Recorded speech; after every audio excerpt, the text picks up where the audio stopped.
Yes, Billpay is basically a solution provider for mostly e-commerce merchants, and we serve some 5,000 merchants in the DACH region plus Netherlands.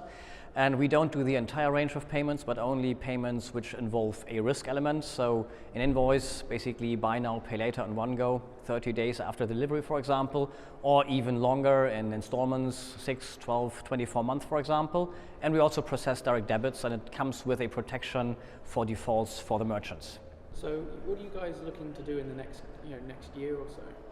Well, one of the big developments for us as a company is here that we basically will combine with Klarna, basically a former competitor of ours, and we basically will sort of roll out the product into more countries. So we have quite a good offering jointly, and so now we cover 4 countries, and overall we'll then cover 19 countries. So that's probably the next big step for us. What would you say is the reason that the fintech viewers back at home should look to work with you guys?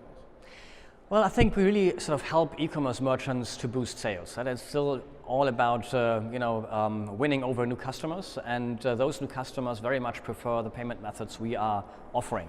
So there might be alternative payment methods around the world, but actually in the German market they are more the mainstream payment method, the most sought after one actually in invoice.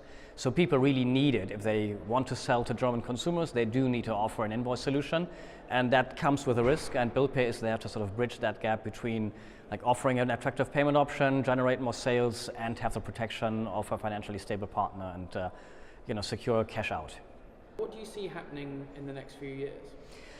Well, I think it's ever evolving. I mean, payment has not always been super sexy. I think it's getting sexier now, I would say. Also sometimes with external factors like regulation, PSD2 will be, I think, a very, very large step for many banks to actually open up their core systems to new providers. So I think for young companies, there will be lots of opportunity to actually tap into that data pool and create new consumer products to make it even easier for them, and probably also have a bit more service behind just a pure payment.